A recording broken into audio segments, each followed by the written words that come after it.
অতঃপর রিয়ান যা বলল তা শোনার সাথে সাথে আমি 820 ভোল্টেজের ঝাটকা খেলাম।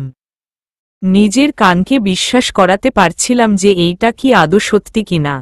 আমি শুধু ডাক্তার যাব করে রিয়ানের দিকে তাকিয়ে থাকি। তা দেখে রিয়ান বলে, আজীব তো, এইভাবে হাবলার মতো তাকিয়ে আছো কেন? আমি ধপ করে তার পাশে বসে পড়লাম।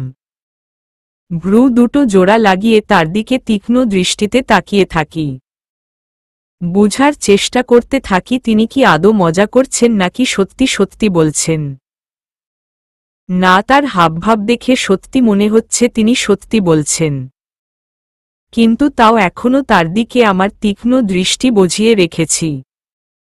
আমার এমন দৃষ্টিতে রিয়ান কিছুটা নড়েচড়ে বসে আর গলাটা একটু ঝেড়ে বলে, কি?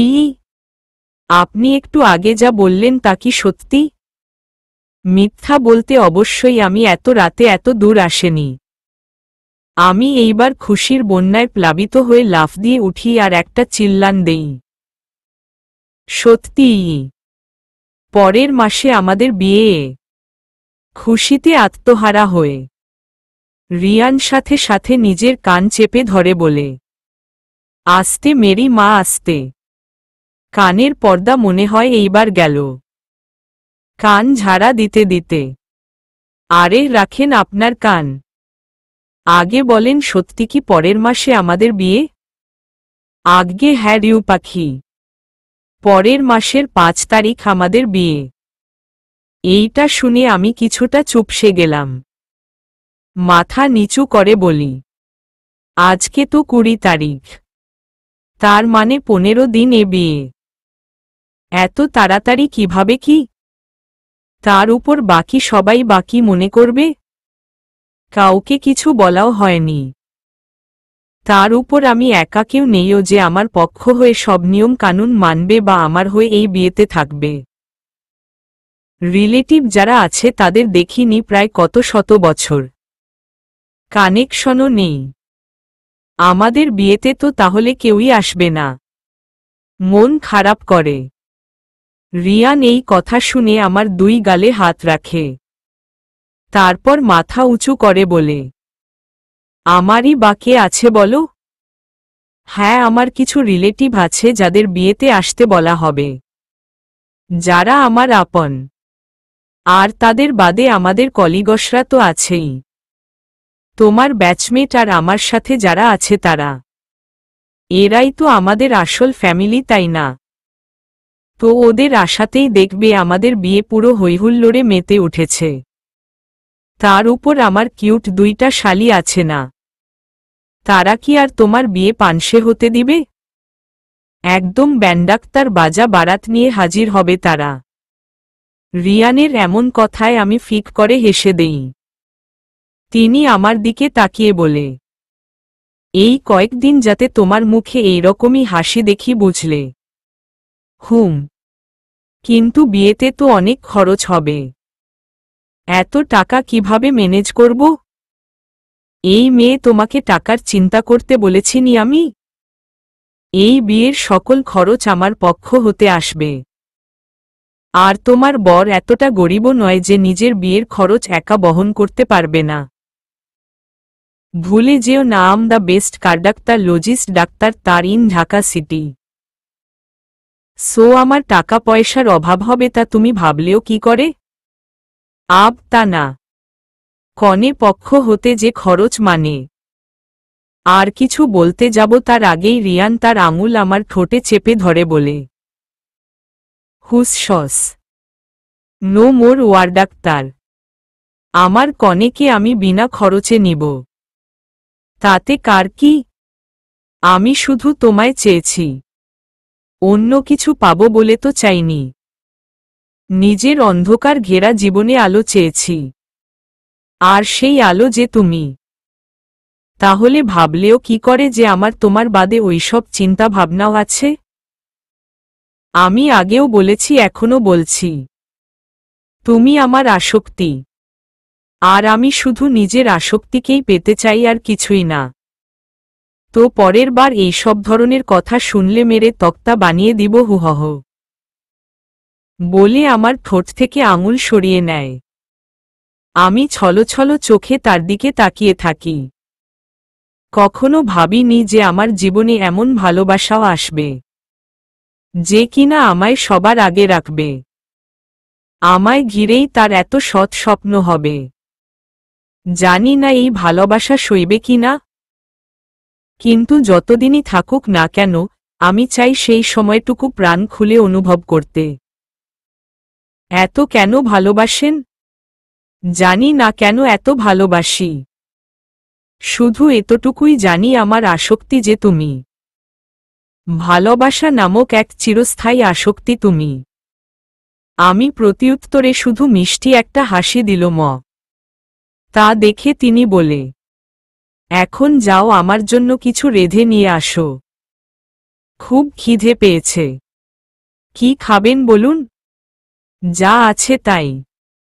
আচ্ছা একটু বসুন, এখনই নিয়ে আসছি। এই বলে আমি রান্নাঘরের দিকে অগ্রসর হলাম। খাওয়া শেষে সবকিছু গুছিয়ে রিয়ানকে খুঁজছি। সারা বাড়ি খুঁজে যখন তার দেখা মিলল না তখন নিজের রুমের দিকে অগ্রসর হলাম। রুমে গিয়ে দেখি সে শটান হয়ে শুয়ে আছে। তা দেখে সাথে সাথে ভ্রু জোড়া আমার কুঁচকিয়ে এলো। আমি তার দিকে তীক্ষ্ণ দৃষ্টি নিক্ষেপ করে বলি, আপনি এইখানে এইভাবে শুয়ে আছেন কেন? সে চোখ বন্ধ রেখেই বলে, তো কিভাবে শুব কাঁধ হয়ে? না মানে বাসায় যাবেন না? আমার বেডাক্তার শুয়ে আছেন কেন? যান বাসায় যান বলছি। উহু, আজ নিজের শ্বশুরবাড়ি থাকব। কিসের শ্বশুরবাড়ি? কোথাকার শ্বশুরবাড়ি? কোথায় শ্বশুরবাড়ি? কি শ্বশুরবাড়ি? কোনো শ্বশুরবাড়ি? কেমন শ্বশুরবাড়ি? সে চোখ খুলে বলে, অহ রিউ পাখি, এত প্রশ্ন করো কেন বুঝি না তো।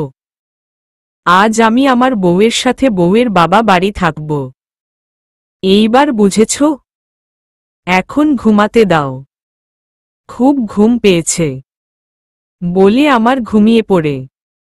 এই না না, আপনি এইখানে থাকতে পারবেন না। যান নিজের বাসায় যান। বিয়ের আগে নো থাকা থাকি। For your kind doctor information, we are married doctor. সেটা আমরা জানি, অন্যরা তো আর না। পাশের বাসার মানুষরা কি ভাববে? Again for your kind doctor information, তোমার আশেপাশের ফ্ল্যাটে কেউ থাকে না। আমি এইবার চোখ মিটিমিটি করে তাকিয়ে বলি, আপনি কিভাবে জানলেন যে আমার আশেপাশের ফ্ল্যাটে কেউ থাকে না? এইবার রিয়ান হুট করেই উঠে বসে। চোখ মুখ কেমন জানি হয়ে যায়, কিন্তু তাও নিজেকে নরমাল রেখে বলে, বউ যখন জামাই থেকে দূরে থাকে তখন জামাই বউয়ের ইনফরমেশন এমনই জেনে যায়। তোমার কি মনে হয় আমি তোমার কোনো খোঁজ খবর রাখি না? আমি এই কয়েকদিনে তোমার সব ইনফরমেশন জেনে নিয়েছি মাই লাভ। অহোহো আচ্ছা। রিয়ান আবার শুয়ে পড়ে বলে, দেন প্রবলেম ইজ সলভ ডাক্তার, এখন ঘুমাতে আসো, ঘুম পেয়েছে। এই না না, আপনি এইখানে থাকতে পারবেন না। এখনই বাসায় যান বলছি। রিউ পাখি, রাগ উঠিও না। রাগ উঠলে কিন্তু পরে তোমার জন্যই খারাপ হবে। তাই যা বলছি তাই করো, তা না হলে। চোখ গরম করে। আমি এইবার কিছুটা চুপসে যাই। তার রাগ সম্পর্কে আমার জানা আছে। রাঙামাটিতে একদিন আমি জিদ করে তার সাথে কথা বলিনি। তাই তিনি পরে রাতের বেলা আমায় কোলে করে ট্যান্ট থেকে তুলে নিয়ে এসে নিজের ট্যান্টে এনে বসিয়ে রেখেছিলেন। তারপর কথা না বলার শাস্তি স্বরূপ সেই দিন সারারাত আমায় বকবক করতে বলেছিলেন। কথা বন্ধ করলেই স্কেলের বাড়ি। সেই দিন সারারাত বকবক করতে করতে চাপা ব্যথা হয়ে গিয়েছিল আমার। ওই কথাটা ভেবেই গা শিউরে উঠল। আমি এইবার কিছুটা মলিন হাসি মুখে টেনে বলি, আচ্ছা আপনি ঘুমান, আমি অন্য রুমে চলে যাচ্ছি। এক পাও যদি ওখান থেকে লড়েছ তাহলে তোমার খবর আছে। চুপচাপ লাইট অফ করে আমার পাশে এসে ঘুমাও। তা না হলে। আরে হারে হাসতেছি তো। কথায় কথায় থ্রেট দেন কেন? খারুস জানি কোথাকার। আমি জানি আমি খারুস। এখন তুমি আসবে না আমি আসব? অতঃপর বাধ্য হয়ে আমি লাইট অফ করে তার পাশে শুয়ে পড়ি। শুয়ে পড়তেই তিনি আমায় টেনে নিজের বাহুদ্রে আবদ্ধ করে নিলেন। এইভাবে ঘুমিয়ে থাকো, কোনো নড়াচড়া না। আমিও আর কিছু না বলে তাকে জড়িয়েই শুয়ে পড়ি। আজ সত্যি মনে হচ্ছে যে কেউ আছে আমায় আগলে রাখতে। মনের মধ্যে নেই কোনো ভয়, নেই কোনো সংশয়। হঠাৎ নাকে সেই চিরচেনা গন্ধটি ভেসে আসে, কিন্তু আমি কিছুতেই সেই গন্ধটি চেনে উঠতে পারছি না। এমন একটা ফিলিং আসছে যে চেনা চেনা তবুও যেন অচেনা। অনেক চেষ্টা করেও যখন বুঝে উঠতে পারলাম তখন হাল ছেড়ে ঘুমিয়ে পড়লাম।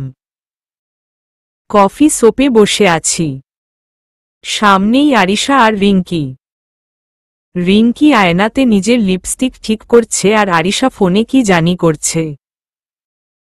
আমি একবার রিঙ্কির দিকে তাকাচ্ছি, আরেকবার আরিশার দিকে। তারপর আমি গলাটা ঝেড়ে বলি, রিয়ানা, তোরা কি আমার কথাটাও শুনবি নাকি খালি এইসব এই করবি? দুইজন দুইজনের কাজের মধ্যে মনোযোগ দিয়েই বলে, হুম বলতে থাক, শুনতাসি। রিয়ানা হারে না তাকালে বলবো কি করে? রিঙ্কি নিজের লিপস্টিক দেওয়াটা একটু থামিয়ে বলে, রিঙ্কি না দেখলেও কথা শোনা যায় বুঝলি।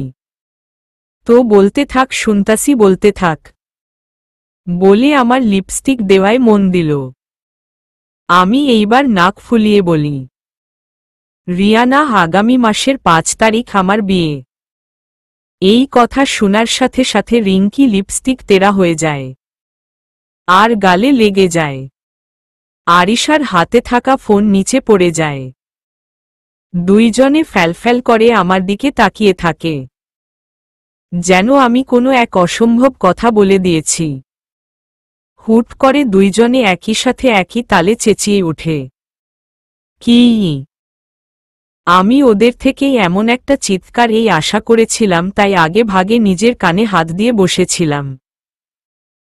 ওদের চিৎকার দেওয়ার শেষে নিজের কানের থেকে হাত সরিয়ে একবার চারপাশ ভালোভাবে পর্যবেক্ষণ করে নিলাম। যা ভেবেছিলাম ঠিক তাই, সকলেই এলিয়েন দেখার মতো তাকিয়ে আছে। আমি সেদিকে থেকে চোখ সরিয়ে ওই দুইটা বান্দরনীদের দিকে তাকালাম।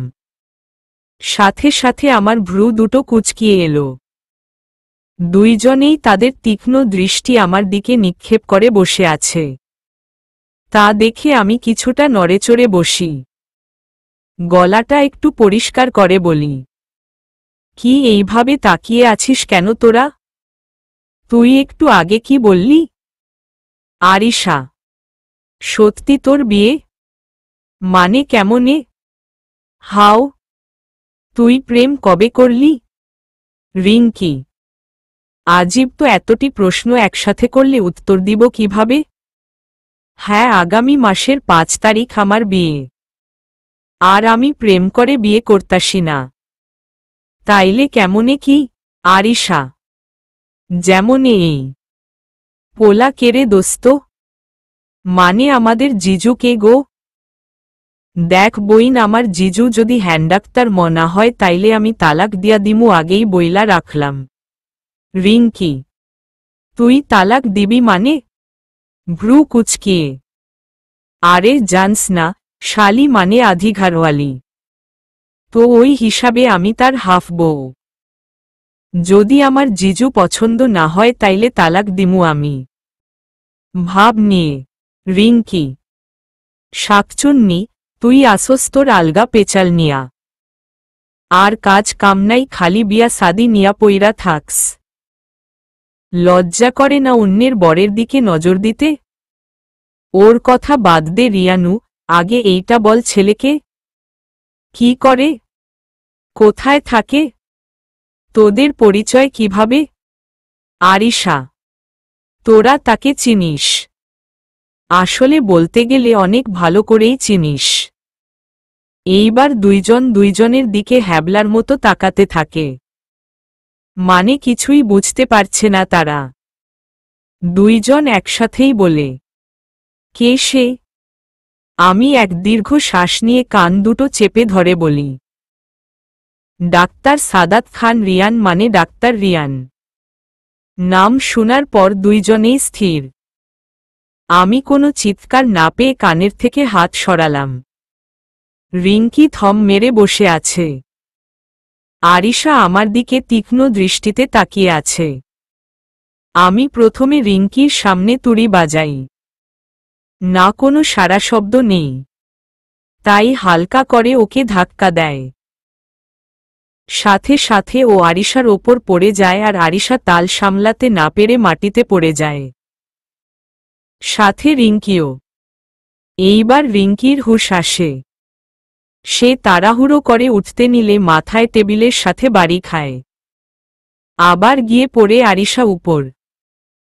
আরিশা এইবার হালকা চেঁচিয়ে ওঠে, অহোহো মাগো, এই মুটকি উঠো, আমারে তুই চ্যাপ্টা করে দিল। উঠো হারামি। আরিশা, তুই মুটকি, তোর 14 গোষ্ঠী মুটকি, ভেঙচি কেটে। রিঙ্কি, আমি ওদের কান্ডাক্তার রখানা দেখে হাসতে হাসতে শেষ। তারপর কোনো মতে হাসি থামিয়ে রিঙ্কিকে উঠে দাঁড়াতে সাহায্য করি। রিঙ্কি এর মতো অবস্থা আমার একবার হয়েছিল, বাট উইটা স্কুলে। খুশির জোরে শকডাক্তার হয়ে বেঞ্চ উল্টিয়ে পড়ে গিয়েছিলাম। কি লজ্জা, কি লজ্জা। রিঙ্কি আর আরিশা বসে চারপাশে চোখ বুলিয়ে দেখে সবাই ডাক্তার যাব করে তাদের দিকে তাকিয়ে আছে। দেখেই বোঝা যাচ্ছে তারা এইবার নিশ্চয়ই ভাবছে এরা কোনো পাগলগ্রাত থেকে ছুটে এসেছে। আরিশা তা দেখে বলে, এইখানে কি বিউটি কন্টেস্ট হচ্ছে? এইভাবে ডাক্তার যাব করে তাকিয়ে আছেন কেন? নিজের কাজে মন দিন। যত সব আজাইরা পাবলিক বিদ্রোহ, ইহা আমার ফেমাস কমন ডাক্তার ইলোগ। সবাই এইবার চোখ ঘুরিয়ে নিজের কাজে ব্যস্ত হয়ে পড়ে। আমি এইবার রিঙ্কি এর দিকে তাকিয়ে অপ্রস্তুত হয়ে যাই। রিঙ্কি পুরা কাদো কাদো হয়ে আছে। আমি ওর দিকে তাকিয়ে বলি, কি বইন তুই কো, এইটা মিথ্যা। কেহে দে ইয়ে জুট হ্যায়। মেরা ক্রাসের সাথে বিয়ে করতে পারিস না। আমারে এত বড় ছেকা দিস না দোস্ত। তোর আমার লিপস্টিকের কসম। Rinki, sorry to say, but ইহা একটি সত্যি কথা। আমার আর রিয়ানের সত্যি বিয়ে নেহি। ইয়ে নেহি হো সাকতা। মে লুট গাই, বারবাত হো গাই। আমার ক্রাস আমার জিজু। মানি না, আমি কিছুতেই মানি না। নেকা কান্না করে। রিঙ্কি, ওই শাকচুন্নি চুপ। এত অভার ডাক্তার রামা করস কেমনে? স্টার জলসার দোকান। দাঁড়া আন্টিরে বইলা তোর টিভি দেখা অফ করাইতাসি। আর এই রিয়ানু সোনা এইদিকে তাকান। এইসব কি? হ্যাঁ, কেমনে কি? পুরো হিস্টোরি বল, নাইলে আজ তোর শরীর এই ক্যাফে থেকে আস্ত যাইতে পারব না। আরিশা, বলতাসি, শুন তাহলে। অতঃপর পুরো রামায়ণ কাহিনী বলতে থাকে। শুধু বিয়ের কাহিনীটা লুকিয়ে যায়। তার জায়গায় বলে রিয়ান ওকে প্রোপস করেছিল, আর রিয়ানা তা একসেপ্ট করে। সব শুনে আরিশা বলে, তলে তলে টেম্পু চালিয়ে চলেও গেছো আর আমাদের এখন জানাও? শরম করে নির্লজ্জ মাইয়া। আরিশা, বইন আমার কি দোষ? তখন তো ক্যাম্পে ছিলাম, কিভাবে তোদের জানাতাম বল? তোরা কাজটা ঠিক করলি না। তোরা ঠিকই মিঙ্গেল হয়ে গেলি, কিন্তু আমারে ওই অসহায় নিরীহ সিঙ্গেলই রাইখা দিল। আল্লাহ এই অন্যায় সইত না। এই নিরীহ সিঙ্গেল মায়ার অভিশাপ, তোরা 20 ডাক্তার 9 বাচ্চার মা হবি। রিঙ্কি। আমি ভ্রু কুচকিয়ে রিঙ্কি এর দিকে তাকাই। তারপর বলি, তোরা মানে? আমি আর কে? তুই আর আউম। রিঙ্কি আর কিছু বলার আগেই আরিশা ওর মুখ চেপে ধরে আর দাঁতে দাঁত চেপে বলে, চুপ কর শাকচুন্নি, খালি বেশি বেশি কথা বলস। একটু চুপ থাকলে কি হয়? ওই আরিশা, কি লুকাচ্ছিস বল, নাইলে আজ তোর খবর আছে। বল বলছি। আরিশা এইবার রিঙ্কির মুখ ছেড়ে দিয়ে নিজের ঠোঁট জিহ্বা দিয়ে ভিজিয়ে জোরপূর্বক হাসার চেষ্টা করে। তখন রিঙ্কি ফট করে বলে ওঠে, ডাক্তার সিয়ামের সাথে আরিশা ইটিসপিটিস চলছে। সাথে সাথে রিঙ্কির পিঠে পড়ে একবারই আর তারপর পড়ে আরিশার পিঠে। আরিশা এইবার অসহায় একটা চেহারা নিয়ে আমার দিকে তাকায়। আমি চোখ শক্ত করে বলি, আমারে তো কত কিছু কইলা তুমি, এখন আমি কই? হারামি, তুই নিজে প্রেম করস তা আমারে বলস নাই, আর এখন আবার আমায় জ্ঞান দাও। নির্লজ্জ মহিলা। আব কেমনে কেমনে জানি প্রেম হয়ে গেল। হে হে। আরিশা, তোদের প্রেম এমনে এমনেই হয়ে যায়, আর আমারটা হয় না কেন? রিঙ্কি, তুই আগে একটারে ঠিক কর, তারপর প্রেম করিস। তুই তো উঠতে বসতে খালি ক্রাসেই খাস। তোর কোনোদিন একটা ছেলেরে ভালো লাগে? আরিশা, বুঝলি রিয়ানু, আজ সিঙ্গেল বলে কেউ পাত্তা দেয় না। নিজের আপন বান্ধবীগুলোও তখন কোকিলা মোদি হয়ে যায়। আবার এখন কেউ একটু ট্রিটও দিব না। চাইয়া চাইয়া খাইতে বুঝি এখন আমার শরম করে না। নেকা কান্না করে। রিঙ্কি, ওরে আমার লজ্জাবতী রে। আরিশা, আরে ভাই, তোরা এত মেলোডাক্তার রামা কেমনে করস? ট্রিট লাগবো তো? যা, আজকের ট্রিট আমার পক্ষ হতে। এইবার দুইজনেই খুশিতে লাফিয়ে ওঠে। খাওয়া দাওয়া শেষে বলি, আচ্ছা শুন, তোরা কিন্তু কালকেই আমার বাসায় এসে পড়বি। যেহেতু আমার ফ্যামিলির কেউ নেই তাই তোরাই এখন আমার ফ্যামিলি। আমি তো একা, তাই এইসব ফাংশন করার মতো কেউ নেই। চাইলে আঙ্কেল আন্টিকে নিয়ে আসিস, কোনো পেরা নেই। এইটা আবার বলা লাগে? তুই না বললেও আমরা চলে আসতাম। আর দেখিস আব্বু আম্মু নিউজটা শুনলে অনেক খুশি হবে। চিন্তা করিস না, তোর বিয়ের সকল কিছুর দায়িত্ব আমাদের। একদম ধুমধামসে বিয়ে দিব তোর। আরিশা, আর কে বলেছে তুই একা? আমরা আছি কি করতে? তোর ফ্যামিলি হলাম আমরা, বুঝলি? নেক্সট নিজেকে একা বললে দিব এক চর। সব ফাংশন মানাবো আমরা, দেখিস। আমাদের একমাত্র বান্ধবী প্লাস আমার এক্স ক্লাসের বিয়ে বলে কথা। তোর ফ্যামিলি আমরাই, বুঝলি? ওদের কথা শুনে চোখে কোণে খুশির অশ্রু এসে পড়ল। আমি ওদের দুইজনকে জড়িয়ে ধরে কেঁদে দেই। ওরা দুইজনও আমায় আগলে নেয়। আমি এইবার একটু সরে এসে বলি, রিঙ্কি এইবার তোর লিপস্টিক ঠিক কর, আর আরিশা নিচ থেকে মোবাইল তুল। অহোহো, আমার তো নতুন ডাক্তার রেস কিনতে হবে, মেকআপও কিনতে হবে। ধুর। আচ্ছা আমি এখন গেলাম, বাই। রিঙ্কি, কিন্তু সে দরজার দিকে না গিয়ে গেল ওয়াশরুমে ওর মেকআপ ঠিক করতে। আরিশা ফোন তুলে বলে, ধুর, মোবাইল বন্ধ হয়ে গেছে। বাসায় গিয়ে দেখতে হবে ঠিক আছে কিনা। আচ্ছা এখন যাই, তোর বিয়ের অনেক কাজ আছে বুঝলি। চল একসাথে বের হই। আমরা বের হতে নিলে রিঙ্কিও এসে পড়ে, তাই একসাথেই তিনজনে বের হয়ে যাই। বন্ধুর আরেক নাম ভালোবাসা। যাদের এমন বন্ধু ঠিক তারাই বুঝবে বন্ধুত্বের আসল মানে। খুব মিস করছি নিজের বন্ধুবান্ধবদের। আজ ওরা পাশে থাকলে হয়তো আমরা সকলেই হৈহুল্লোড়ে মেতে থাকতাম। বাসায় এসে বিছানায় গা এলিয়ে দেই। টিউশনিগুলো না করে এসেছি। রিয়ান চায় না আমি এখন আর টিউশনি করি, তাই আমিও আর না করিনি তাকে। চোখ বন্ধ করে শুয়েছিলাম, তখনই হুট করে মাথায় আবিরের নামটা খেলে ওঠে। আমি চটজলদি চোখ খুলে বসি। রাঙামাটিতে ওই ঘটনার পর আর আবিরের সাথে যোগাযোগ হয়নি আমার। আসলে ওর কথা মনেই ছিল না। মাঝে শুনেছিলাম সে নাকি ঢাকায় ফিরে গিয়েছে, তাই এই বিষয় নিয়ে এত ঘাটাঘাটি করেনি।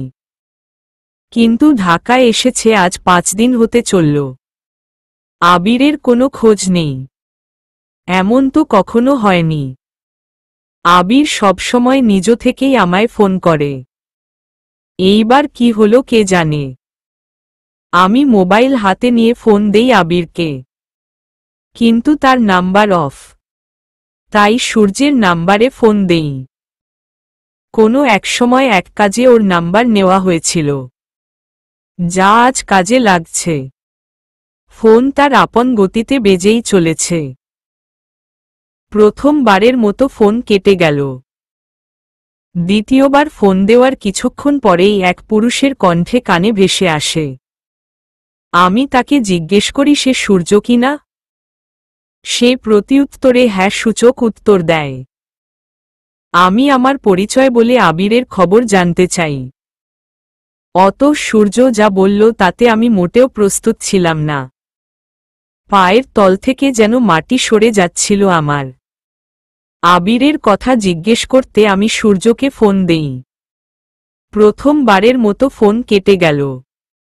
দ্বিতীয়বার ফোন দেওয়ার কিছুক্ষণ পরেই এক পুরুষের কণ্ঠে কানে ভেসে আসে। আমি তাকে জিজ্ঞেস করি সে সূর্য কিনা। সে প্রতিউত্তরে হ্যাঁ সূচক উত্তর দেয়। আমি আমার পরিচয় বলে আবিরের খবর জানতে চাই। অত সূর্য যা বলল তাতে আমি মোটেও প্রস্তুত ছিলাম না। সূর্য বলে, স্যার এক্সি ডাক্তার এন্ড করেছেন। তিনি এখন হসপিটালে অ্যাডাক্তার ট। কিভাবে কি কবে হলো এইসব? ও এখন কোথায়? I want to know everything. Sir সেই দিন একটা কাজে ঢাকায় চলে আসে। অতঃপর ঢাকায় এসে জানতে পারেন যে তাকে একটা সং কম্পোজিং এর জন্য নিউ ইয়র্ক যেতে হবে। তাই তিনি সেই দিনই নিউ ইয়র্কের জন্য রওনা দেন। নিউ ইয়র্ক পৌঁছে তিনি নিজে ডাক্তার ড্রাইভ করেই যাচ্ছিলেন, এমন সময় তার গাড়ির ব্রেক ফেল হয়ে যায় আর তিনি অন্য এক গাড়ির সাথে এক্সি ডাক্তার এন্ড করেন। আর তার গাড়ি উল্টিয়ে যায়। কাঁচ ঢুকে যায় বিভিন্ন জায়গায়। 2 হাত পুরো বাজেভাবে কেটে যায়। গলায় পর্যন্ত কাঁচ ঢুকে যায়। ওইখানের লোকাল পুলিশ তাকে হসপিটালে অ্যাডাক্তার ট করান আর তার মোবাইল থেকে আমার নাম্বার বের করে আমাকে ইনফর্ম করে। আমি তখন বাংলাদেশে ছিলাম। এই নিউজ শুনে আমি দ্রুত ছুটে নিউ ইয়র্কের উদ্দেশ্যে। এইদিকে তাকে আইসিইউতে নেওয়া হয়। অপারেশন করা হয়। অপারেশন শেষ হতে হতে আমি সেখানে গিয়ে পৌঁছাই। অতঃপর ডাক্তার তার এসে বলে তিনি সুস্থ, কিন্তু গলায় কাঁচ ঢোকার ফলে তিনি তার আওয়াজ হারিয়ে ফেলেছেন। সে আর কখনো কথা বলতে পারবে না। এতটুকু বলেই সূর্য কেঁদে দেয়। আমিও পাথরের ন্যায় বসে থাকি। চোখ বেয়ে নেমে আসে অজস্র নোনা জল। যে মানুষটা কয়েকদিন আগেও আমার সামনে সুস্থ সবল ছিল তার আজ এই করুণ অবস্থা। আমি পরের আবিরের বর্তমান অবস্থা জানতে চাইলে সূর্য জানায় যে এখন ঠিক আছে, কিন্তু তাকে এখন অবজারভেশনে রাখা হয়েছে। আমি আরও কিছু কথা বলে রেখে দেই। সোশ্যাল মিডিয়াতে রাতে কিছু বলা হয়নি। বললে হয়তো এতক্ষণে তোলপাড় লেগে যেত। তারপর রিয়ানকে ফোন দিয়ে এইসব জানাই। রিয়ান জানায় যে সে এইসব আগে থেকেই জানে। এইবার আমি বর্ষর একটা শোকডাক্তার খাই। আমি বিস্ময়কর কণ্ঠে বলি, আপনি এইসব সম্পর্কে জানেন? হ্যাঁ জানি। তাহলে আপনি আমায় কেন এইসব বলেননি? পরিস্থিতি একটু ঠিক হলেই তোমায় জানাতাম আমি। তুমি এমনই ইমোশনাল। এইসব তুমি সহ্য করতে পারতে না। তাও একবার আপনার আমাকে জানানো উচিত ছিল।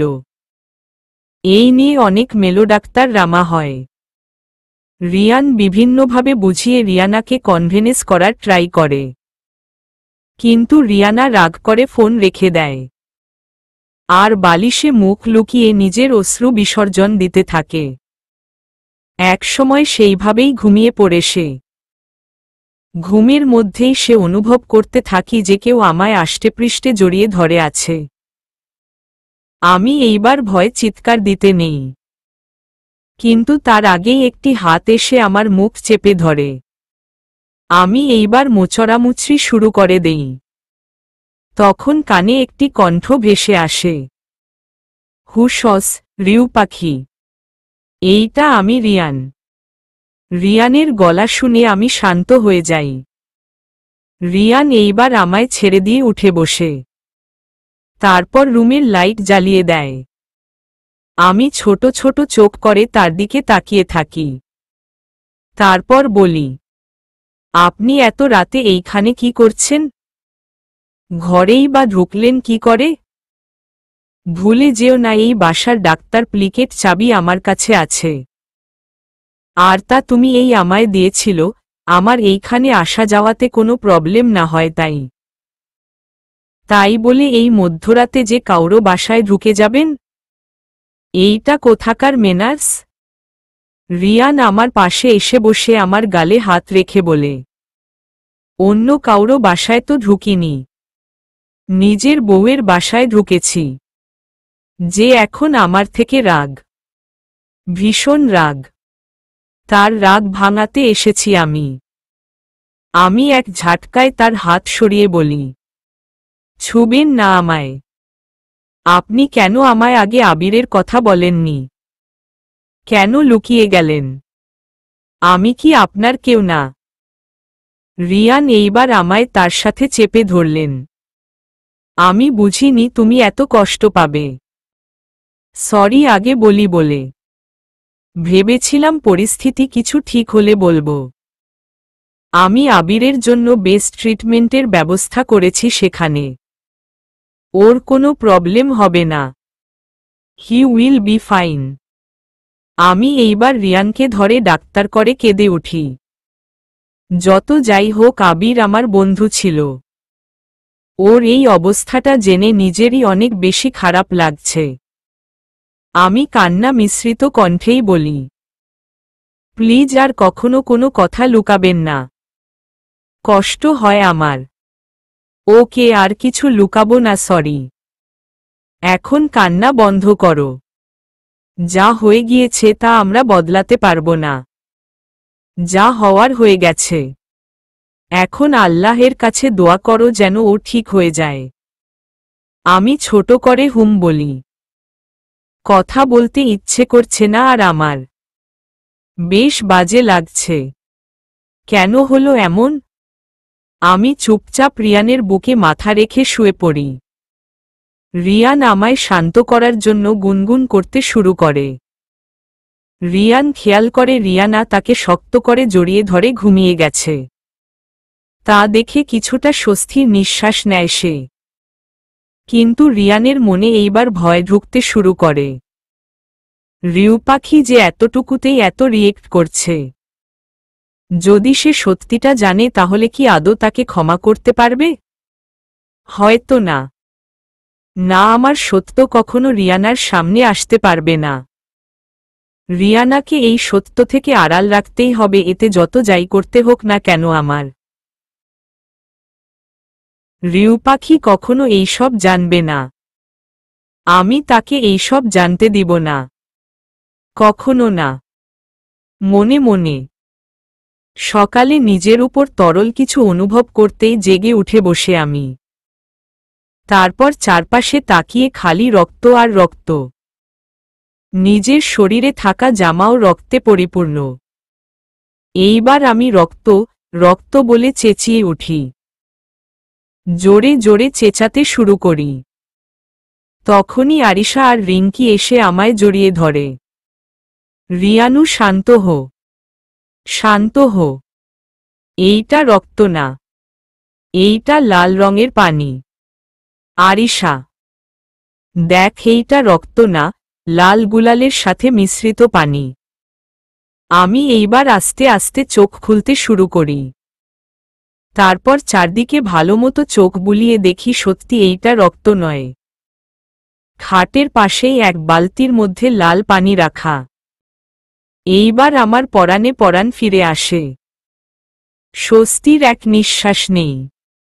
কিন্তু তখনও হাত পা কাঁপা স্থির হয়নি আমার। মাথায় বিন্দু বিন্দু ঘাম। তা দেখে আরশি বলে, আমরা তো মজা করে এমন করেছিলাম।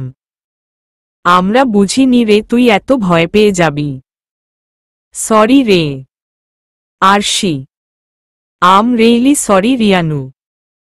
এইটা আমরা আইডাক্তার আছিল যে তোকে রঙের পানি দিয়ে জাগিয়ে তুলব।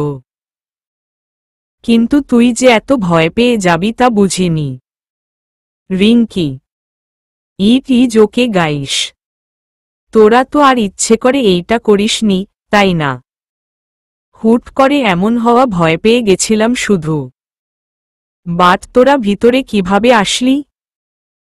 তারা এইবার আমার কাছ থেকে সরে এসে আমার দিকে অবাক হয়ে তাকায়।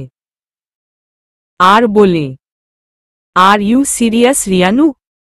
তোর বাসার এক্সট্রা চাবি যে আমার কাছে তা কি ভুলে গেছিস? আরিশা, উপোস। সত্যি ভুলে গিয়েছিলাম। জানি না কি হয়েছে আমার, আগের অনেক কিছুই ভুলে যাচ্ছি আমি। খেয়াল থাকছে না অনেক কিছু। এখন যে কত কিছু ভুলবি। তোর মাথায় তো এখন শুধু বিয়ে আর বিয়েই ঘুরছে। এখন তো তোর মনে শুধু ডাক্তার রিয়ান আর ডাক্তার রিয়ানই ঘুরবে শুধু। বাকি দুনিয়াদারির কথা কি তোর মনে থাকবে? দুষ্টুমির সুরে রিঙ্কি, রিয়ানের নাম শুনতাই আমার খেয়াল আসে যে তিনি কোথায়। রাতে তিনি আমার সাথেই ছিলেন। তিনি কোথায় গেলেন?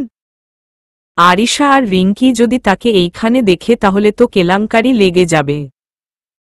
আমি চারপাশে আবার ভালোভাবে চোখ বুলাতে থাকি।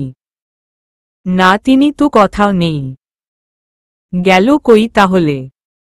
আমি যখন এইসব ভাবছি তখন রিঙ্কি আমায় ধাক্কা দিয়ে বলে, কিরে, এখনো তার খেয়ালেই ডাক্তার বে আছিস? আরে বইন, আমাদের দিকেও একটু মন দে। কয়েকদিন পর তো এমনই তুই তোর মেরি ডাক্তার লাইফে বিজি হয়ে যাবি, এখন তো একটু আমাদের টাইম দে। রিঙ্কি, এই প্রথম তোর কথার সাথে সহমত আমি।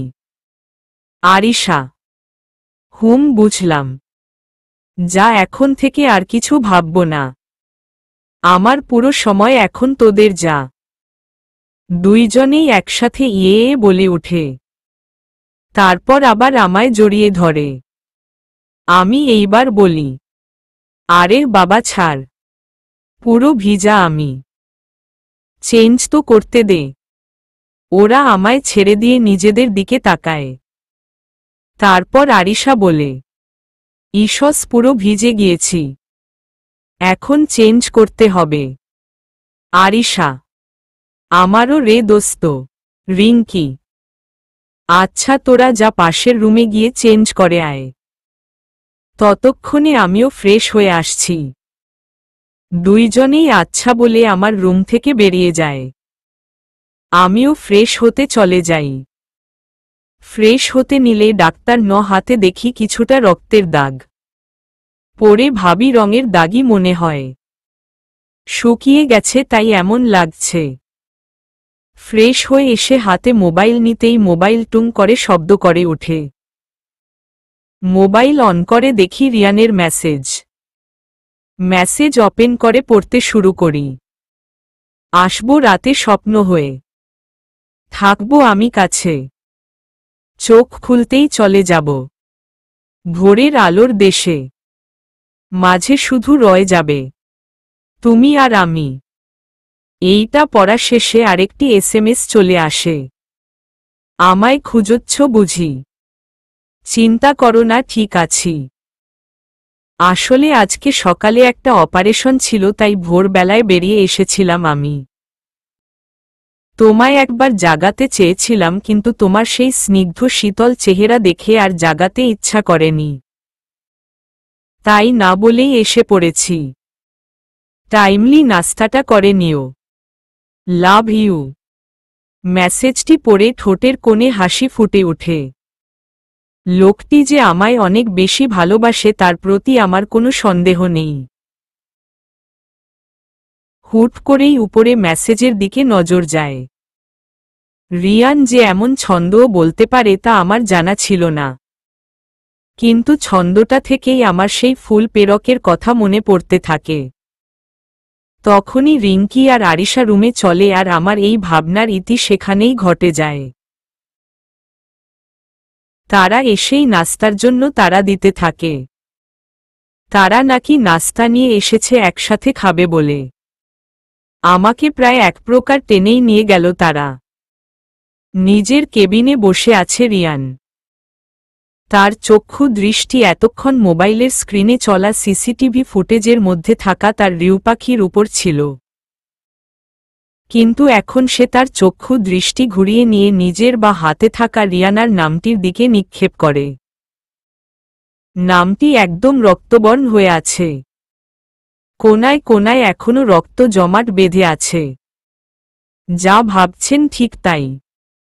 রিয়ান কালকেও নামটি আবার ছুরি দিয়ে নতুনভাবে লিখেছে। রিয়ানা ডাক্তার নহাতে তখন রিয়ানের এই রক্ত লেগেছিল, কিন্তু ও তার রং মনে করে, যার জন্য সে ততটা গুরুত্ব দেয় না। রিয়ান তার বাম হাতে ঠোঁট ছুঁয়ে বাঁকা হাসে, তারপর বলে, যা দেখবে তা শুধুই ধোঁয়াশা, যা বুঝবে তা শুধুই মিথ্যে। মিথ্যে আর ধোঁয়াশার এই সঙ্গমনে তৈরি হবে এক গোলক ধাঁধা, যার তীর সীমানায় থাকব শুধু আমি আর আমি। এই আমি নামক পিঞ্জারাতে খুব জলদি বন্দী হতে চলেছ তুমি রিউপাখি। The game is just begin. বাঁকা হেসে দুপুরের খাবার শেষে রিঙ্কি আর আরিশার সাথে মার্কেটে আসি, বিয়ের জন্য টুকটাক জিনিস কিনা কাটার জন্য। রিঙ্কি আর আরিশা একের পর এক দোকানে ঘুরেই চলছে। তাদের নাকি এইসব কোনো কিছুই ভালো লাগছে না, তাদের একদম ইউনিক কিছু চাই। বুঝেন, এই তো বিয়েতে নিজের চেয়ে বেস্ট ফ্রেন্ড ডাক্তার শখ বেশি থাকে। এক এক জনের এক এক প্লেন। কিনা কাটা করতে করতে প্রায় সন্ধ্যা হয়ে আসে। যেই না মার্কেট থেকে বের হতে নিব তখনই রিঙ্কির মনে পড়ে যে সে লিপস্টিক কিনতে ভুলে গেছে। কথাটা শুনে মেজাজ চটে গেল। আমি বলে উঠি, ওই বান্দরনি, তোর কি লিপস্টিকের অভাব পড়ছে? মাসে 40টা লিপস্টিক কিনস, তাও মন ভরে না তোর? বইন, তোর এই প্রথম বিয়া, বুঝিতাসস কতটি ফাংশন। আমি মোটেও একটা লিপস্টিক সেকেন্ড ডাক্তার টাইম কোনো ফাংশনে পরতে চাই না। এক এক ফাংশনে এক এক কালার পরব আমি, আর তাই আমার লিপস্টিক কম পইরা যাইব। যদি শেষ হয়ে যায়, তাই ব্যাকআপ কিনে রাখছি। রিঙ্কি, আচ্ছা সবই বুঝলাম, কিন্তু আমার প্রথম বিয়া মানে কি? তুই কি আমার বহুবিবাহ করাবিনি? ব্রো কুচকিয়ে, আস্তাগফিরুল্লাহ, কি বল সেইটি? তোবা তোবা, তুই কেমনে পারলি এমন দোষ আমার উপর লাগাইতে? লজ্জা করল না তোর একবারও? ভাবলিও না এই কথাটা আমারে কতটা হার্ট করব?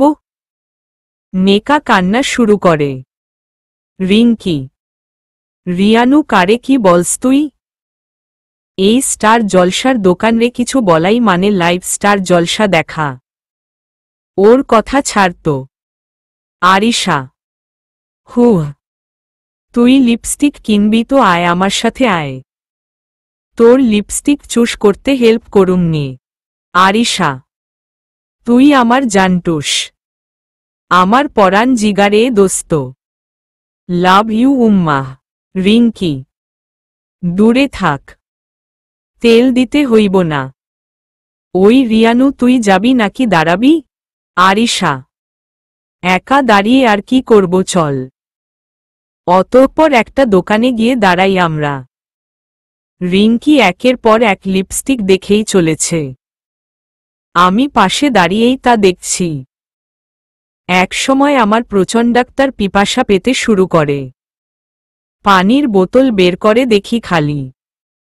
তাই আমি ওদেরকে বলে পানি নেওয়ার জন্য বেরিয়ে আসি। পানি কিনে তা খোলার চেষ্টা করতে করতে হাঁটতে শুরু করি। হুট করেই কাউরো সাথে ধাক্কা খাই, হাতে থাকা পানির বোতল আর ব্যাগটা পড়ে যায়। আমি সরি বলে দ্রুত নিচে বসে সেগুলো তুলতে শুরু করি। সেই ব্যক্তিটিও নিচু হয়ে কয়েকটা ব্যাগ উঠিয়ে দেয়। সব উঠিয়ে মাথাটা উঁচু করে, যেই না তাকে থ্যাংক ইউ বলতে যাব তখনই তার চেহারা দেখে আমি থমকে যাই। তাকে দেখে ভয়ে শরীর হাত পা সমানে কাঁপতে শুরু করে, গলা শুকিয়ে একদম কাঠ হয়ে যায়, কপালে বিন্দু বিন্দু ঘাম জমে যায়। সেই ব্যক্তিটি আমায় দেখে বিদঘুটে হাসি হাসছে, যা আমার শরীরে কাটার মতো বিঁধছে। নড়ার শক্তি পর্যন্ত পাচ্ছি না। আমি কোনো মতে একটু পিছিয়ে এক দৌড়ে সেখান থেকে চলে আসি। সেই ব্যক্তিটি এখনো সেই একই জায়গায় দাঁড়িয়ে বিদঘুটে হাসি হেসেই চলেছে। এলোমেলোভাবে দৌড়ে চলেছি আমি, বারবার পিছে তাকিয়ে দেখছি সে পিছে আসছে কিনা। প্রতিটা কদমে আমার পা নড়বড় হয়ে আসছে। মনে হচ্ছে এই বুঝি আমি পড়ে যাব আর সে আমার কাছে চলে আসবে।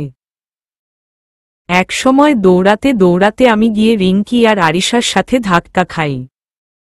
ওরা দুইজন আমায় দেখে বলে, কিরে এইভাবে দৌড়াচ্ছিস কেন? আর ওইদিকে কোথায় গিয়েছিলি? আরিশা, তোর মুখ এমন লাগছে রিয়ানু, কি হয়েছে? রিঙ্কি, আমার গলা দিয়ে এখনো কোনো কথা বের হচ্ছে না, হাত পা এখনো সমানে কেঁপে চলেছে, চোখ মুখে এক রাশ আতঙ্ক। আমি কোনো মতে সাহস সঞ্চয় করে কাঁপা কাঁপা গলায় বলতে শুরু করি, ও ও ফিরে এসেছে, ও ফিরে এসেছে, ও আমায় ছাড়বে না রে, ছাড়বে না। কার কথা বলছিস তুই? কে এসে পড়েছে? রিঙ্কি, ও কাঁপা কাঁপা গলায়, রিয়ানু শান্ত হো, দেখ আমরা আছি, তোর ভয় পেতে হবে না, প্লিজ শান্ত হো। আচ্ছা তুই না পানি কিনতে গেলি, পানি কই? আরিশা, জজানি নোনা, কিছু জজানি নোনা। আচ্ছা আচ্ছা ঠিক আছে, হাইপার হতে হবে না।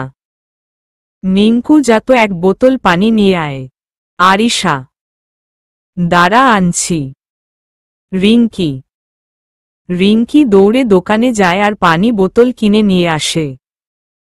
আমাকে পানিটা দিতেই আমি এক ঢোকেই পুরো পানির বোতল শেষ করে ফেলি। এইবার বল কি হয়েছে? আরিশা, আমি কিছু বলতে যাব তার আগেই সামনে থাকা মিরর গ্লাসে আমি সেই ব্যক্তিটির অবয়ব দেখতে পাই। সাথে সাথে আমি ভয়ে জমে যাই।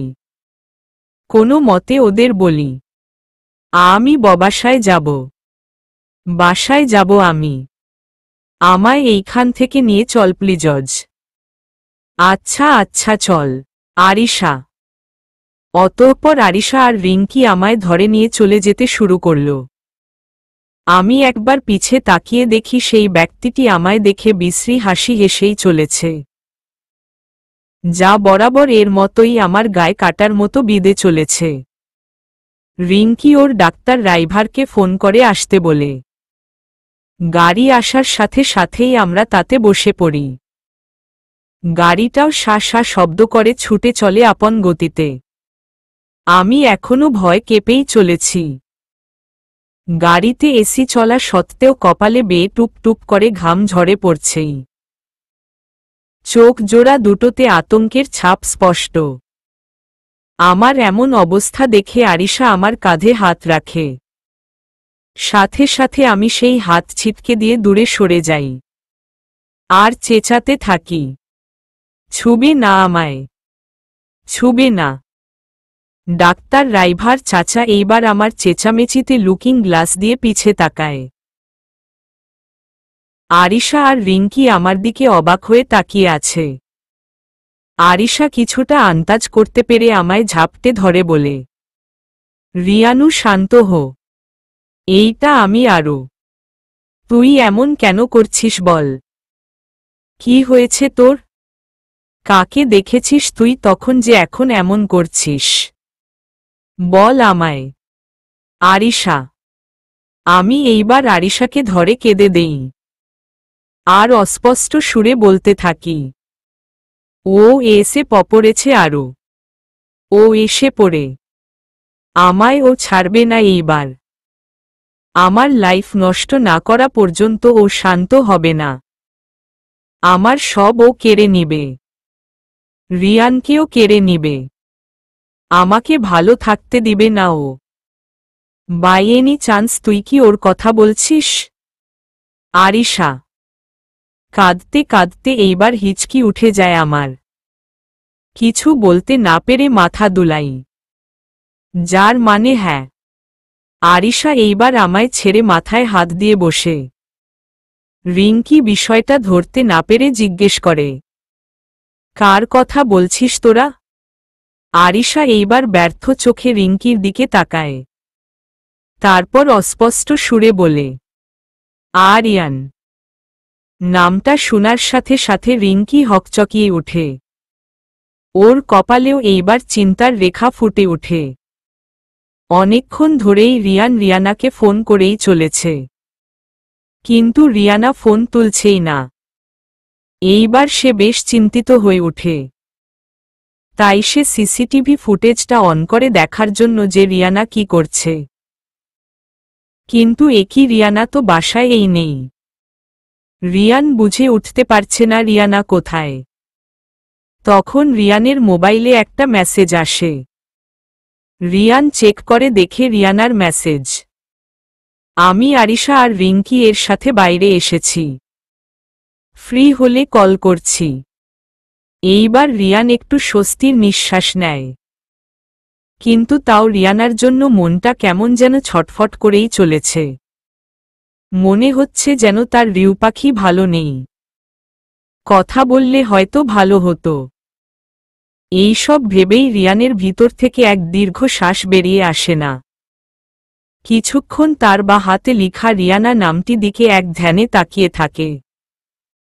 তারপর বলে, অপেক্ষার এই প্রহরে জলে পুড়ে মরছি আমি। এই প্রহরে তুমিও জ্বলবে, নিজেকে ভুলে আমার হয়ে। তখনই একটা ওয়ার্ডাক্তার বয় এসে বলে যে বোর্ডাক্তার মিটিংয়ের টাইম হয়ে গেছে। সবাই তার জন্য অপেক্ষা করছে। রিয়ান তাকে বলে, আপনি যান, আমি আসছি। ওয়ার্ডাক্তার বয় চলে যেতেই রিয়ান তার ফ্যাক্সকিন নিজের হাতে লাগিয়ে নেয়। শার্টের হাতা ঠিক করে হাতে এপ্রন নিয়ে চলে যায় মিটিং অ্যাটেন্ড করতে। বাসার সামনেই একটা পার্কে বসে আছি। আরিশা আর রিঙ্কি আমায় বিভিন্নভাবে বুঝিয়েই চলেছে, কিন্তু তাও আমার মন মানতে নারাজ। আমি পারছি না নিজেকে ঠিক রাখতে, বারবার ভেঙে পড়ছি। দেখ রিয়ানু, ভয় পেয়ে লাভ নেই। যা ছিল তা সব অতীত। অতীতকে কেন আবার নিজের জীবনে জায়গা দিচ্ছিস? অতীতকে ভুলে বর্তমানকে নিয়ে ভাব। আরিশা, ভুলেই তো গিয়েছিলাম, সব ভুলে নতুন করেই তো শুরু করেছিলাম। কিন্তু কি হলো, আজ সেই কালো অতীত আবার আমার সামনে এসে দাঁড়ালো। ও আমায় কোনো মতেই ছাড়বে না এইবার। আমাকে ধ্বংস না করা পর্যন্ত ওর যে শান্তি হবে না। তুই আগে ভয় পাওয়া বন্ধ কর। ও তোর কিছু করতে পারবে না। আমরা আছি তো। আমি বাবাকে বলে কিছু একটা ব্যবস্থা করেই নিব। রিঙ্কি, কোনো লাভ হবে না। যত ওকে দূরে সরাবো ও তত কাছে চলে আসবে। আমার পিছু ও ছাড়বে না। ডাক্তার রিয়ানকে না হয় সব দে। তিনি এই ওর একটা ব্যবস্থা করবেনে। আরিশা, আমার মতেও তোর ডাক্তার রিয়ানকে সব বলে দেওয়া উচিত। রিঙ্কি, না আমি পারবো না।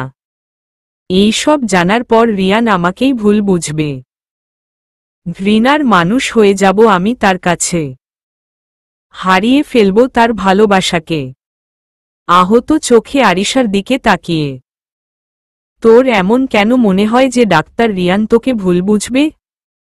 তুই কেন তোর মনে আগে থেকেই নেগেটিভ ভাবনা আনছিস? নিজের ভালোবাসার উপর বিশ্বাস রাখো। ডাক্তার রিয়ান তোকে অনেক বেশি ভালোবাসে। তা না হলে এত কম সময় বিয়ের জন্য এত তোড়জোড় করত না। বুঝাই যাচ্ছে সে তোকে হারাতে চায় না। সেখানে তোকে ভুল বুঝার কথায় আসে না। এইখানে তো তোর কোনো দোষ ছিল না। তাহলে তুই কেন এত ভয় পাচ্ছিস? আরিশা, সে যদি আমার অতীত জানার পর আমার চরিত্রের উপর আঙুল উঠায় তখন কিভাবে সহ্য করব এই অপবাদটা আমি? কান্না মিশ্রিত কণ্ঠে, রিয়ানু তুই কি পাগল? এই যুগে এসে তুই কিভাবে ভাবলি যে ডাক্তার রিয়ানের চিন্তা ভাবনা এত নিচু হবে? তুই খামাখা ভয় পাচ্ছিস। আরিশা, সেটাই। ভয় পেয়ে কোনো লাভ নেই। তোকে আগের ন্যায় শক্ত হতে হবে। তুই ভয় পেলেই ও তোকে জব্দ করার মন্ত্র পেয়ে যাবে। তোকে ওর সামনে শক্ত হতে হবে। এমন ভ্যান করতে হবে ওর সামনে থাকলেও তোর কিছু যায় আসে না। He is nothing to you. Rinki, এইসব এত সহজ না। ওকে যতবার দেখি ততবারই আমার সেই অতীতের কথা মনে পড়ে যায়। চোখের সামনে ভেসে উঠে সেই সব কিছু যা আমার সাথে হয়েছিল। জানি তোর সাথে যা হয়েছিল তা ভুলার মতো নয়। বলতে গেলে কোনো মেয়ের জন্যই না। কিন্তু এইভাবে ভয় পেয়ে থাকলে তো চলবে না। ভয়কে দূর কর। ডাক্তার রিয়ানকে সব বলে দে। আরিশা, হ্যাঁ বলে দে রে। পরে এমন না হয় যে অনেক দেরি হয়ে যায়। রিঙ্কি, আমি আর কিছু বললাম না, চুপচাপ বসে রইলাম। বুঝতে পারছিলাম না কি করব আর কি না। সব কিছুই যেন ধোঁয়াশা লাগছিল আমার কাছে। নিজের প্রতি এক ঘৃণা জমে যাচ্ছিল। বাসায় এসে আমি সোজা ওয়াশরুমে চলে যাই আর শাওয়ারের নিচে দাঁড়িয়ে নিজের শরীর ঘষতে থাকি। বারবার চোখের সামনে সেই বিশ্রী হাসিটি ফুটে উঠছে, সাথে সেই চাহনিটি। শরীরটা বারবার ঘিন ঘিন করে উঠছে। ফ্লোরে বসে কান্না করতে থাকি। আর বলতে থাকি, আমার সাথেই এমন কেন হলো? কেন কেন? কি দোষ ছিল আমার? এমনটা হওয়া কি বেশ জরুরি ছিল? আল্লাহ, তুমি কেন আমার সাথে এমন করলে কেন? বলে হাঁটুতে মুখ গুজে কাঁদতে শুরু করি। রাত 1টা। রিঙ্কি আর আরিশা ঘুমিয়ে পড়েছে। ঘুম নেই, শুধু আমার চোখ। কিছুই ভালো লাগছে না। ডাক্তার অশান্ত হয়ে আছে মনটা। কিছুতেই মনটাকে শান্ত করতে পারছি না। তাই উঠে বসি আর গায়ে ওড়না জড়িয়ে ছাদে চলে আসি। চারদিকে হিম শীতল বায়ু বয়ে চলেছে। আকাশ ভরা কালো মেঘ। মাঝে মাঝে মেঘ গর্জন করে উঠছে। হয়তো আজ আমার মতোই তারও আজ মন খারাপ। তাই হয়তো নিজের কষ্ট ভুলাতে বর্ষণ নেমে আসতে চায় এই ভূপৃষ্ঠের বুকে। হয়তো ভুলে যেতে চায় সকল গ্লানি। আমিও যদি পারতাম এই বর্ষণের সাথে নিজের সকল দুঃখ কষ্টকে বিসর্জন দিতে, ভুলে যেতে জীবনের সেই কালো অধ্যায়কে। ছাদের এক কিনারে দাঁড়িয়ে আছি। বাতাসের এই স্রোতে চুলগুলো কানামাছি খেলতে ব্যস্ত হয়ে উঠেছে। গায়ে থাকা ওড়নাটাও যেন বাসাতের সাথে তাল মিলিয়ে উড়ে যেতে প্রস্তুতি নিচ্ছে। আমি এক ধ্যানে তাকিয়ে আছি আকাশের পানে। নিজের অভিযোগগুলো শেষ করার বৃথা চেষ্টা করছি। চোখ বন্ধ করে সব ভুলে যাওয়ার চেষ্টা করছি। এমন সময় কোমরে কাউরো শীতল হাতের স্পর্শ পেয়ে কেঁপে উঠি আমি। সাথে সাথে মনের মধ্যে ভয় জাগ্রত হতে শুরু করে। পিছে কাউরো উপস্থিতি বুঝতে বেশ বেগ পেতে হলো না আমার। সেই ব্যক্তির হাত দুটো ক্রমশ এগিয়ে চলেছে। আমি আর থাকতে না পেরে পিছে ঘুরেই সেই ব্যক্তির গালে কষিয়ে চড় মেরে দেই। চড় খাওয়ার সাথে সাথে সে আমার থেকে দূরে সরে যায়। এইবার আমি তার চেহারার দিকে তাকাই। বাইরের কৃত্রিম আলোয় তার চেহারাটা আমার চোখের সামনে স্পষ্ট ভেসে আসে। সে আর কেউ নয় বরং রিয়ান। রিয়ানকে দেখে আমি অবাকের শেষ সীমায় পৌঁছে যাই। অতীতের কথায় বিভোর হয়ে আমি বর্তমানকে সেই অতীতের সাথে গুলিয়ে ফেলেছিলাম, যার ফলস্বরূপ আমি রিয়ানকে থাপ্পড় দিয়ে বসি। রিয়ানের স্পর্শ চিনতে ভুল করি। এত বড় ভুল কিভাবে করলাম আমি? কিভাবে? আমি এইবার আহত চোখে রিয়ানের দিকে তাকাই। রিয়ান গালে হাত দিয়ে অবাক চোখে আমায় দেখেই চলেছে। আমি রিয়ানের কাছে আসতে নিলে রিয়ান তার হাত সামনের দিকে তুলে আমায় থামিয়ে দেয়। তারপর ধরা কণ্ঠে বলে, এমনটা না করলেও পারতে। আগে বললেই পারতে আমার কাছে আসা তোমার পছন্দ নয়। আমি আর তোমার কাছে আসতাম না। আমার বোঝা উচিত ছিল যে তুমি হয়তো আমাকে পুরোপুরিভাবে স্বামী হিসাবে মেনে নিতে পারোনি। অবশ্য ভুলটা আমারই। আমার তোমার থেকে দূরত্ব বজিয়ে রাখা দরকার ছিল। তোমাকে স্পেস দেওয়ার দরকার ছিল। কিন্তু চিন্তা করো না, এখন থেকে আমি আর তোমার কাছে আসব না, যতদিন না তুমি বলবে। এই বলে রিয়ান উল্টো পথে চলা শুরু করে। আমি এতক্ষণ মূর্তির ন্যায় দাঁড়িয়েছিলাম। রিয়ান আমায় এইভাবে ভুলটা বুঝবে বুঝতে পারিনি। রিয়ানকে যেতে দেখে আমার হুঁশ হয়। আমি দৌড়ে গিয়ে ওকে পিছন থেকে জড়িয়ে ধরি আর বলতে থাকি, আপনি আমায় ভুল বুঝছেন রিয়ান। আমি আপনাকে চড় মারতে চাইনি। আমি বুঝিনি যে তা আপনি।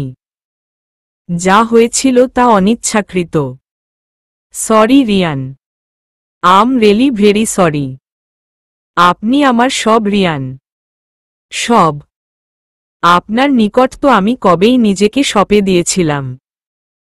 স্বামী বলে তো সেই দিনই স্বীকৃতি দিয়েছিলাম যেই দিন আমি কবুল বলেছিলাম। আজকে দেওয়া চড়টা আমি সত্যি আপনাকে দিতে চাইনি। আমি আপনাকে কষ্ট দিতে চাইনি। সরি রিয়ান।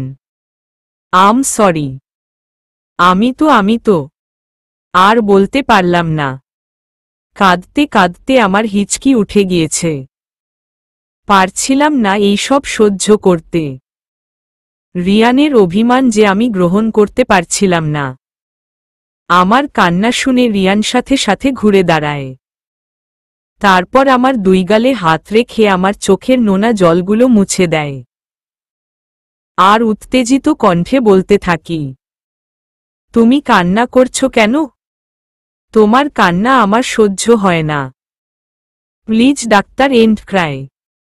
তোমার কান্না আমার হৃদয়কে ক্ষতবিক্ষত করে দিচ্ছে। Sorry Riyan, I'm sorry. আমি সত্যি আপনাকে চড়টা মারতে চাইনি। বিশ্বাস করেন, আমি ভেবেছিলাম অন্য কেউ, তাই আমি চড়টা মেরে বসি। কার এত বড় সাহস আছে যে আমার জানের দিকে হাত দিবে শুনি? আমার জানের দিকে যদি কেউ হাতও বাড়ায় তাহলে তাকে আমি শেষ করে দিব। তুমি আমার বুঝেছ। আমার আসক্তি, যা আমি ব্যতীত আর কাউরো নয়। এই বলে আমার 2 চোখের পাতায় চুমু দেয়। তাও সরি। অনিচ্ছাকৃত হলেও আমি আপনাকে অনেক বড় আঘাত করে বসেছি। সরি। ইট ওকে রিউ পাখি। আমি বুঝতে পেরেছি তুমি এইটা ইচ্ছাকৃতভাবে করো না। সো ডাক্তার এন্ড বি সরি। আর এমনেও আমাকে দেওয়া এই চড়ে কারণে তোমার চোখে পানি এসেছে। আমার ব্যবহারের জন্য তোমার চোখে পানি এসেছে, যার জন্য আমি নিজেকে কখনো ক্ষমা করতে পারব না। কখনো না। না, আপনার কোনো দোষ নেই। আপনি যা বুঝেছেন তাই বলেছেন। এতে আপনার কোনো দোষ নেই। আমারই ভুল হয়েছে। আমি অন্য কেউ ভেবে আপনাকে চড়টা মেরে বসি। কিন্তু তুমি এত রাতে কাকে মনে করেছিলে যে তোমাকে স্পর্শ করার স্পর্ধা দেখাবে? কেউ নোনা মোমানে তোতলিয়ে। মনে মনে আপনাকে এখন আমি এইসব বলতে পারবো না। আমি চাই না আপনি আবার আমায় ভুল বুঝুন। তার উপর আপনাকে এই সত্যটা বলার সাহসও আমার নেই। আপনকে এই সত্যিটা জানানোর আগে আমার সাহস সঞ্চয় করতে হবে। এইভাবেই আপনাকে আমি এই সত্যিটা বলতে পারবো না। মানে কি? আর তুমি এইভাবে তোতলাচ্ছ কেন? না মানে আসলে এত রাতে তো আর আপনার আসার কথা না। তাই ভেবেছিলাম অন্য কেউ হয়তো আমার সাথে অসভ্যতামি করছে। না এসে কি উপায় ছিল? সকাল থেকে আজ একবারও ফোন দাওনি আমায়। তার উপর আমি যখন ফোন দিল তুমি তুললে না।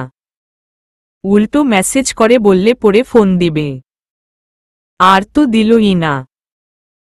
তাই আমার আসতে হলো। যখন উঠছিলাম তখন তোমায় দেখলাম ছাদের দিকে যেতে।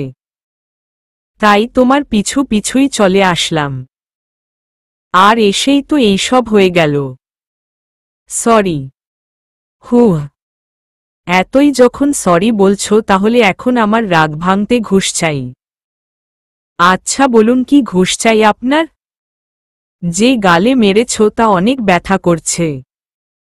তাই সেই গালে একটা কিস চাই। দুষ্টুমির ছলে। রিয়ান জানে আমি এমন কখনো করবে না। কিন্তু রিয়ানকে আমি অবাক করে তার গালে কিস করে দেই। রিয়ান এইবার অবাক চোখে আমার দিকে তাকিয়ে আছে। আমি মুচকি হেসে বলি, নেন দিয়ে দিল আপনার ঘুষ। রিয়ান কিছু না বলে শুধু মুচকি হাসে। তারপর বলে, অবশ্য এইখানে আসার আরেকটা রিজন আছে। কি? তোমাকে কিছু জানানোর ছিল। আমি এইবার কৌতূহলী চোখে তার দিকে তাকাই। সে আমার কৌতূহল বুঝতে পেরে বলে, tomorrow is our engagement. Are you serious? মানে কালকে? সত্যি? ইয়েস মাই লাভ, সত্যি। কালকে সকালেই তোমার ডাক্তার রেস, অর্নামেন্টস সব চলে আসবে। দুপুরে মেকআপ আর্টিস্ট আসবে তোমাদেরকে সাজাতে। সন্ধ্যার দিকে একটা কার তোমায় আর আমার শালীদেরকে পিক করতে আসবে। জায়গা আর বাকি ডাক্তার টেলস আমি পরে ইনফর্ম করে দিব কেমন? মুচকি হেসে। আমায় কপালে একটা ভালোবাসার এক স্পর্শ একে বলে, সবসময় যেন তোমায় এমনই খুশি দেখি বুঝলে। আর যেন তোমায় কাঁদতে না দেখি। এখন চল। অনেক কাজ আছে কালকে। আমি কিছু না বলে শুধু মাথা দুলাই। ধারালো এক ছুরি হাতে নিয়ে বসে আছে রিয়ান। সামনেই রিয়ানার সেই ছবিটি। কিভাবে পারলাম আমি তোমায় কষ্ট দিতে? কিভাবে? আজ আমার জন্য তোমার চোখ দিয়ে পানি পড়েছে। তার মূল্য তো আমায় দিতেই হবে। এই বলে আয়নার সামনে গিয়ে দাঁড়ায় সে। হাতে থাকা সেই ধারালো ছুরিটা নিজের বুকের বা পাশে চালাতে শুরু করে। বুকের বা পাশে হার্ট শেপ এঁকে তার মধ্যে আর+R লিখে সে। রক্ত ঝরে পড়ছে সমানে, কিন্তু তার সেই দিকে খেয়াল নেই। সে আয়নার মধ্যেই তাকিয়ে বলে, আজ এই প্রথমবার তোমার চোখে আমি ঘৃণা দেখি। তাও এমন তেমন নয়, মাত্রাতিরিক্ত ঘৃণা। সাথে ছিল রাগ, ক্রোধ আর ভয়।